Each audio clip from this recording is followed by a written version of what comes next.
আসসালামু আলাইকুম।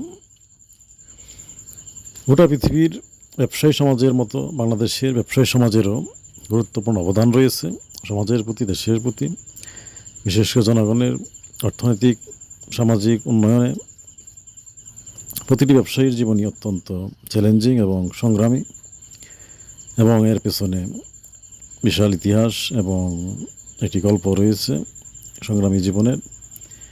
যাই হোক, আজকের পিতা জনাব মোহাম্মদ আব্দুল জব্বার তার উদ্যোক্তা জীবনের সাফল্য ও এর পেছনের স্ট্রাগলিং জার্নির গল্প তুলে ধরব। বড় এবং ছোট সকল ব্যবসায়ীরই সাফল্যের পাশাপাশি জীবনে কিছু ব্যর্থতাও থাকে, অসম্পূর্ণতাও থাকে। ব্যবসায়িক সফলতা বিভিন্ন ধরনের হয়ে থাকে, যেমন 1 ট্রিলিয়ন টাকা উপার্জন থেকে শুরু করে 10,000 কোটি টাকা, 1,000 কোটি টাকা, 100 কোটি টাকা, এমনকি 10 লক্ষ টাকা উপার্জন পর্যন্ত ব্যবসায়িক সাফল্য হিসেবেই বিবেচনা করা হয়ে থাকে। মূলত ব্যবসায়িক প্রতিষ্ঠানটি প্রতিষ্ঠা ও এর কার্যক্রম অব্যাহতভাবে পরিচালনা করাই হলো ব্যবসার মূল লক্ষ্য, উদ্দেশ্য এবং সাফল্য। বিশাল সম্পদ উপার্জন, অর্থ উপার্জন ব্যবসার মূল লক্ষ্য এবং উদ্দেশ্য নয়, এবং সাফল্যও নয়। যাই হোক,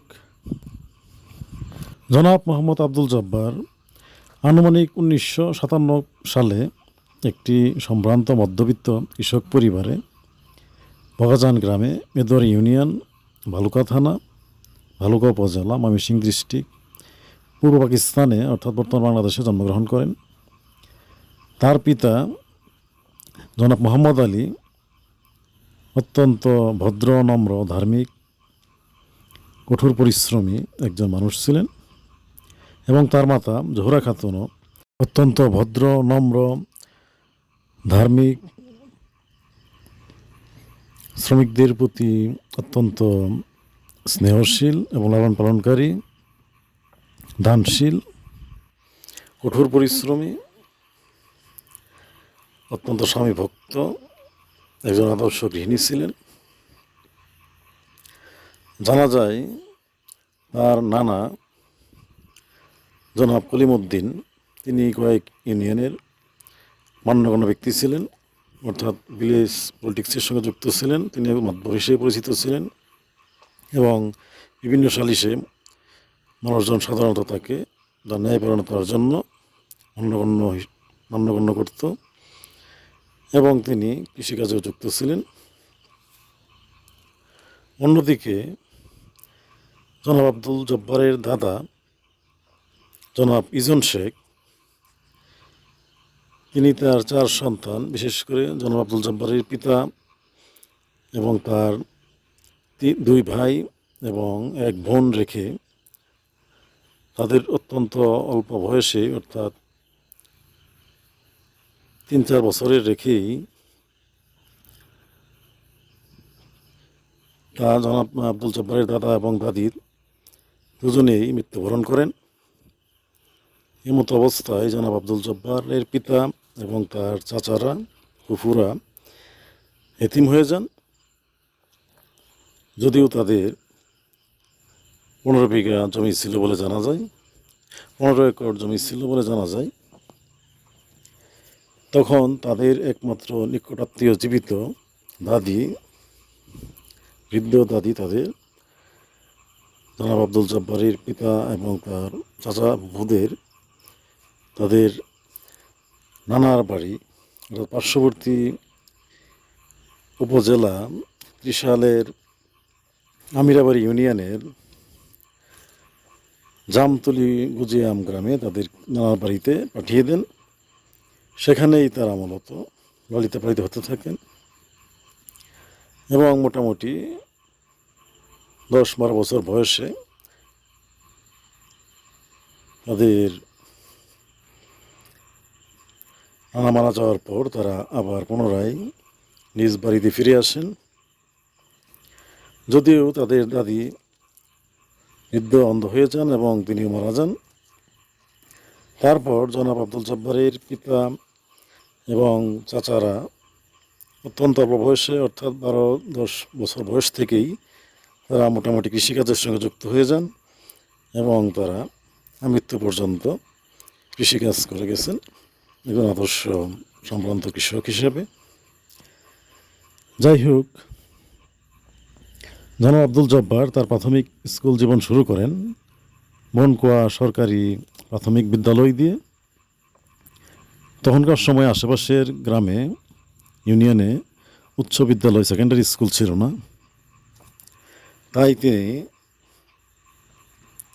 তার পিতার নানার বাড়ি পার্শ্ববর্তী ত্রিশাল উপজেলার পোড়াবাড়ি ইউনিয়নের পোড়াবাড়ি উচ্চ বিদ্যালয়ে তিনি ভর্তি হন এবং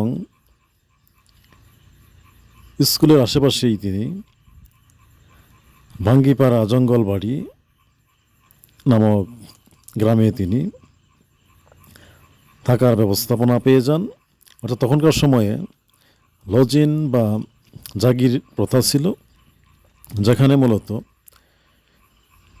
বিভিন্ন সম্ভ্রান্ত পরিবার মূলত দূর দূরান্তের ছাত্রছাত্রীদের থাকার ব্যবস্থা করত।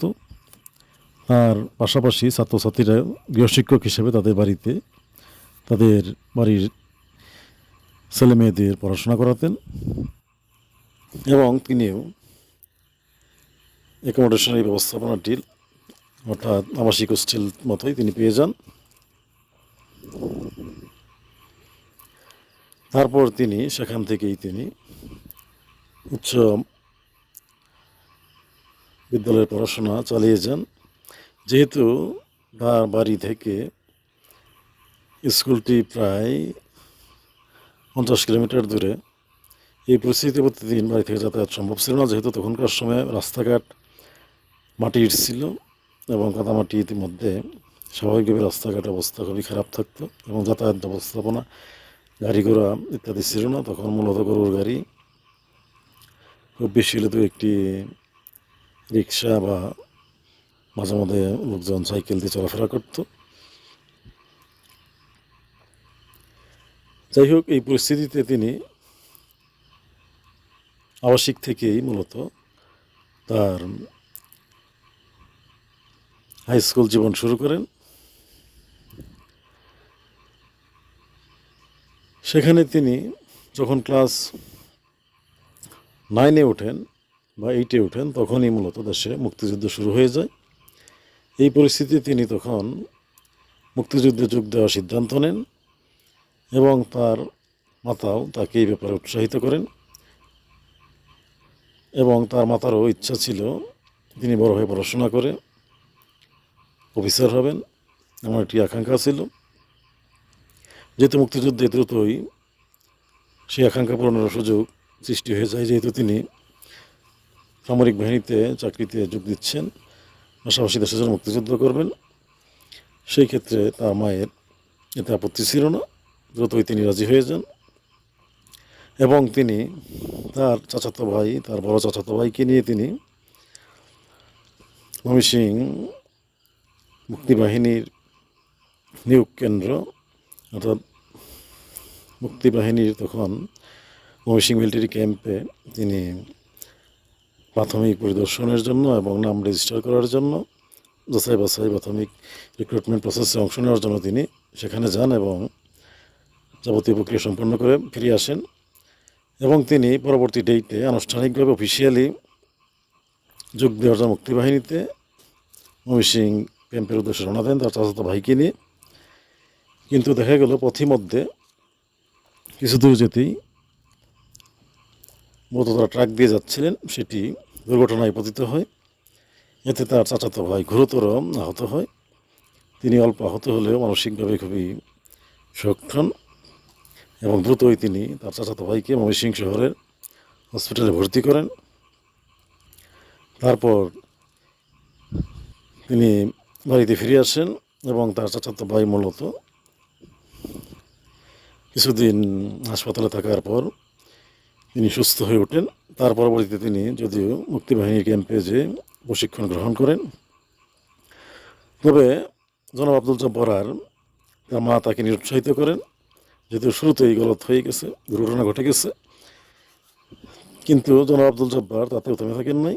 তিনি ইতিমধ্যে দেখতে পান তাদের বাড়িতে প্রচুর দূর দূরান্তের শরণার্থী শিশু এবং নারী এসে বাড়িতে আশ্রয় নিচ্ছে এবং তাদের পরিবারকে তাদেরকে দেখাশোনা করতে হচ্ছে, খাবার দাবার দেওয়া সহ থাকা খাওয়ার ব্যবস্থা করতে হচ্ছে এবং তার দু চাচা তাদের বাড়িতেও তাদের ছেলে মেয়েদেরও একই দায়িত্ব পালন করতে হচ্ছে, আশ্রয় নিচ্ছে বিভিন্ন লোকজন। এই পরিস্থিতিতে তিনি বাড়িতে থেকেই মুক্তিযুদ্ধে সাহায্য করার সিদ্ধান্ত নেন এবং তিনি এসব পরিবারের নারী শিশুদের মাঝে মাঝে নিয়ে জঙ্গলে পলাতেন, তাদেরকে আশ্রয়ের ব্যবস্থা করতেন এবং এসব শিশুদের খাওয়া দাওয়া থাকা খাওয়ার ব্যবস্থা করতেন। প্রায় 6 মাস পর্যন্ত এসব লোকজন তাদের বাড়িতে আশ্রয় নেয় এবং থাকা খাওয়া গ্রহণ করে। তিনি এসব দেখাশোনার কাজে এখানেই দায়িত্ব পালন করেন এবং তিনি দেখলেন তার পরিবারকে এসব লোকজনকে লালন পালন করতে হচ্ছে। তাদের পাশাপাশি তিনি ছোটোবেলা থেকেই মূলত তার বাবার কৃষিকাজে তার বাবাকে সাহায্য করতেন। সেক্ষেত্রে তার অর্থনৈতিক ব্যবস্থাপনা বিষয়েও একটি ভালো জ্ঞান ছিল পড়াশোনার পাশাপাশি। তিনি দেখলেন এমনকি যে পরিবারের সদস্যদের খাবার দাবার জোগাড় করতে হচ্ছে, পাশাপাশি তাদেরকেও লালন পালন করতে হচ্ছে। এবং মুক্তিযুদ্ধ শেষ হওয়ার পর তিনি পুনরায় পড়াশোনায় ফিরে গেলেন এবং তিনি 1974 সালে এসএসসি মেট্রিক পাশ করলেন। এরই মধ্যে 1974 সালেই মোটামুটি বলা চলে একটি দেশে প্রায় একটি বড় দুর্ভিক্ষ হয়ে যায়, যাতে পুরা শহরে গ্রামে প্রতিটি পরিবারে কম বেশি এর ছোঁয়া লাগে। তখন তিনি দেখতে পেলেন যে তার বাবা মাকে আত্মীয় স্বজন অনেককেই দান খয়রাত করতে হচ্ছে, খাবার দাবার দিতে হচ্ছে। এই পরিস্থিতিতে তিনি দেখলেন যে এমনকি তাদের বাবা মা তারাও মূলত ভাই বোনরা মিলে দেখা যাচ্ছে ভাতের ট্রেডিশনাল অর্থাৎ ভারতীয় উপমহাদেশে মূলত ভাতটি প্রধান খাবার হিসেবে বিবেচিত হয়ে থাকে। এটির পরিবর্তে দেখা যাচ্ছে তাদেরকে মাঝে মধ্যে মিষ্টি আলু খেতে হচ্ছে এবং গম খেতে হচ্ছে, রুটি ভাতের পরিবর্তে, এবং চালটি মূলত বাজারে ধানটি চাউল করে অনেক সময় বিক্রি করা হচ্ছে যাতে একটু আর্থিক সচ্ছলতা থাকে, টাকা একটু জমানো যায়, যাতে জমি কেনা যায় ইত্যাদিভাবে তার একটি অর্থনৈতিক এবং জ্ঞান তৈরি হয় তখনই। পাশাপাশি তিনি চিন্তা করে দেখলেন যে পড়াশোনা করতে তার অনেক সময় লাগবে, বিশ্ববিদ্যালয় পর্যন্ত যেতে হবে, তারপর চাকরি বাকরি খুঁজতে হবে, প্রতিষ্ঠিত হইতে অনেক সময়ের দরকার এবং অনেক অর্থ বিনিয়োগ করতে হবে, খরচ করতে হবে। এই পরিস্থিতিতে তিনি সিদ্ধান্ত নিলেন তিনি দ্রুত প্রতিষ্ঠিত হতে চান এবং তিনি উদ্যোক্তা হওয়ার সিদ্ধান্ত নিলেন। ঠিক এই পরিস্থিতিতে তিনি সিদ্ধান্ত নিলেন যে তিনি ব্যবসা করবেন, পাশাপাশি পড়াশোনাও চালিয়ে যাবেন। তারই লক্ষ্যে তিনি ময়মনসিংহ শহরে ডিপ্লোমা ফার্মেসি সার্টিফিকেট কোর্স সম্পন্ন করলেন। কারণ ইতিমধ্যেই তার একবার স্কুল জীবনে ফক্স হয়েছিল, ব্যাপকভাবে সারা শরীর মোটামুটি ফুলে গেছিল, যা দ্বারা সে মোটামুটি ভালো ভোগান্তি শিকার হয়েছিল। যেহেতু তখনকার সময় চিকিৎসা ব্যবস্থা গ্রামের দিকে খুব একটা উন্নত ছিল না, তাই তিনি ফার্মেসির প্রতি খুবই আগ্রহী হলেন এবং তার নিকট আত্মীয় মামারাও ফার্মেসি ব্যবসার সঙ্গে যুক্ত ছিল। তাই তিনি ফার্মেসি কোর্স সম্পন্ন করলেন এবং তার মামার ফার্মেসিতে তিনি ইন্টার্নিং করলেন, কিছুদিন ভোকেশনাল ট্রেনিং কোর্স করলেন। তারপর তিনি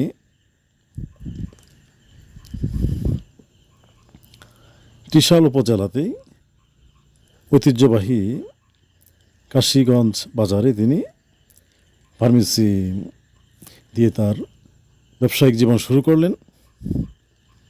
সেখানে তিনি অল্প সময়ের মধ্যেই মানুষকে বিভিন্ন ধরনের প্রাথমিক প্রেসক্রিপশন দিয়ে মূলত এবং পরামর্শ দিয়ে ভালো জনপ্রিয়তা অর্জন করলেন। যেহেতু তিনি একজন ডিপ্লোমা ফার্মাসিস্ট মেডিকেল অফিসার, সেই হিসেবে তিনি ভালোভাবেই মোটামুটি মানুষের মধ্যে পরিচিত হয়ে উঠলেন এবং ব্যবসায় সাফল্য লাভ করতে লাগলেন। অল্প সময়ের মধ্যেই তিনি সেখানে বাড়ি কিনে আবাসন ব্যবস্থা করলেন এবং পাশাপাশি তিনি তার নিজ জন্মস্থান ভালুকা ডিগ্রি কলেজে তিনি এইচএসসিতে ইন্টারমিডিয়েটে ভর্তি হলেন এবং পড়াশোনা চালিয়ে গেলেন। কিন্তু তার বিজনেস সাফল্য অত্যন্ত ভালো হলো, ব্যবসায় তিনি ভালো করতে লাগলেন। এরই মধ্যে তিনি ওনার নিজ জন্মস্থান ভালুকা উপজেলার ভালুকা পৌরসভার মধ্যে তিনি আরেকটি ফার্মেসির শপ দিলেন এবং সেখানে দুটি ফার্মেসি স্টোরেই তাকে ত্রিশাল এবং ভালুকা যাতায়াত করতে হতো। পাশাপাশি তাকে ঢাকা মিটপোর্ট হোলসেল ফার্মেসি মার্কেট থেকে ওষুধপত্র সংগ্রহ করতে হতো। যেহেতু তখনকার সময় যাতায়াত ব্যবস্থা সব মাটির ছিল, দু একটি ট্রাক চলতো ঢাকা টু ময়মনসিংহ রুটে, সেখান দিয়ে তাকে ট্রাকেই যাতায়াত করতে হতো। পাশাপাশি দুটি ফার্মেসিতে তাকে যাতায়াত করতে হতো এবং এটি দেখাশোনা করতে তার উপর খুবই চাপ পড়ে। যেহেতু তখন যাতায়াত ব্যবস্থা খুবই খারাপ ছিল, কাদামাটি থাকতো, সাইকেলেও যাওয়া যেত না। মাঝে মধ্যে তিনি সাইকেলে যেতেন, পাশাপাশি আবার তিনি বেশিরভাগ সময় হেঁটেই যেতেন। অনেক সময় রাস্তাঘাট খুবই খারাপ ছিল, রিক্সা গরু গাড়ি মাঝে মাঝে চলাফেরা করতো। এই পরিস্থিতিতে তাকে দুটি দোকান পরিচালনা করা খুবই কষ্টসাধ্য ছিল। যদিও তিনি এটি একটি ভালো ক্যারিয়ার হিসাব হওয়ায় তার ছোটো ভাই এবং ভাগিনা আর অন্যান্য নিকট আত্মীয়দেরকেও তিনি এই প্রশিক্ষণ দেন, ব্যবসায় যুক্ত করেন, যাতে তাদেরও ক্যারিয়ার সুন্দর হয়ে ওঠে। এই পরিস্থিতিতে তাকে এইসব দুটি দোকানই পরিচালনা করতে হতো ব্যবসা, যা তার উপর খুবই চাপ সৃষ্টি হয়। এক পর্যায়ে তিনি পড়াশোনার ইন্টারমিডিয়েট পরীক্ষার জন্য রেজিস্ট্রেশন ফর্ম ফিল আপ করা সত্ত্বেও তিনি আর পরীক্ষা দিতে পারে নাই। যেহেতু পড়াশোনার খুব বেশি সময় তিনি পান নাই, ব্যবসায় বেশি মনোনিবেশ করায় আর ব্যবসা সাফল্য আশায় তিনি এদিকেই মনোনিবেশ করেন।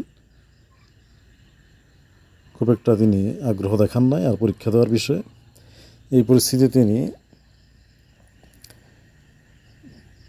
শেষ পর্যন্ত ইন্টারমিডিয়েট পরীক্ষাটি আর দিতে পারে নাই।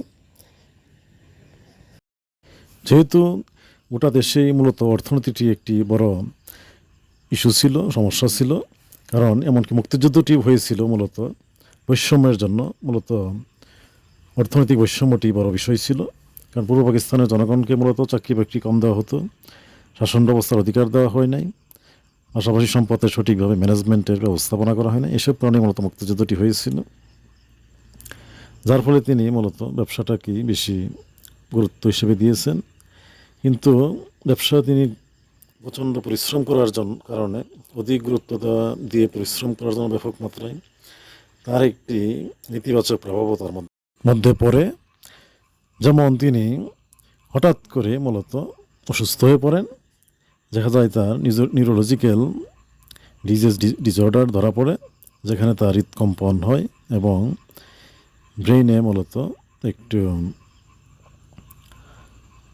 নিউরোলজিক্যাল যে নিউরন কোষটি রয়েছে সেটিও ক্ষয়প্রাপ্ত হয়ে যায়, যার ফলে তার মাথা ব্যথা, চোখের সমস্যা, পাশাপাশি হৃদকম্পন, হার্টের এই কয়েকটি সমস্যা তার ধরা পড়ে। এই পরিস্থিতিতে তার চিকিৎসার জন্য বিভিন্ন স্থানে ঢাকার বড় বড় হসপিটালে তাকে ডক্টর দেখানো হয় এবং সকল ডক্টরই মোটামুটি তাকে বিশ্রাম নেওয়ার জন্য পরামর্শ দেয়। যদিও তার ছোটোবেলায়ও আরেকটি অ্যাক্সিডেন্ট ছিল। মূলত তিনি প্রায় 60 হাত বা 60 ফিট লম্বা একটি উঁচু আম গাছ থেকে তিনি ঢাল ভেঙে ছোটোবেলা বন্ধুদের সাথে আম পাড়ার সময় মাটিতে পড়ে গেছিলেন। তখনও তিনি মোটামুটি মাথায় চাপ পেয়েছিলেন, যদিও সেটি বড় আকারে তখন ধরা পড়ে নাই। পাশাপাশি তিনি মুক্তিযুদ্ধে যাওয়ার সময় অ্যাক্সিডেন্ট হলেন, এখানেও তিনি একটু আহত হয়েছেন। কিন্তু এই বিষয়গুলো তখন চিকিৎসা ব্যবস্থা দুর্বল থাকায় তখন বড় আকারে ধরা পড়ে নাই। প্রাথমিক চিকিৎসা সুস্থ হয়ে গেলে মোটামুটি বড় ধরনের চিকিৎসার জন্য মানুষ সাধারণত এক্সরে বা ইত্যাদি পরীক্ষা নিরীক্ষা সাধারণত তখন করা হতো না, ব্যয়বহুল ছিল অনেক। প্রাথমিক চিকিৎসা দিয়ে মূলত মানুষজন সুস্থ হয়ে ওঠার চেষ্টা করত। খুব বেশি জরুরি না হলে, একান্ত গুরুতর না হলে সাধারণত মানুষ হসপিটালে চিকিৎসা নিত না। এই পরিস্থিতিতে তার এই সকল প্রেশারের থেকেই মূলত অত্যন্ত কঠোর পরিশ্রম, পাশাপাশি তার এই ছোটোবেলা অ্যাক্সিডেন্ট এবং মুক্তিযুদ্ধ যাওয়ার সময় গাড়ির অ্যাক্সিডেন্ট, এই তিনটি মিলেই মূলত তার এই অসুস্থতাটি ধরা পড়ে মূলত, যেটি হার্ট পালপিটেশনস, পাশাপাশি নিউরোলজিক্যাল ডিসঅর্ডার। যাই হোক, পরের পর্বে মূলত বাকি আলোচনা করব। আজকে মূলত এখানেই সমাপ্ত করছি।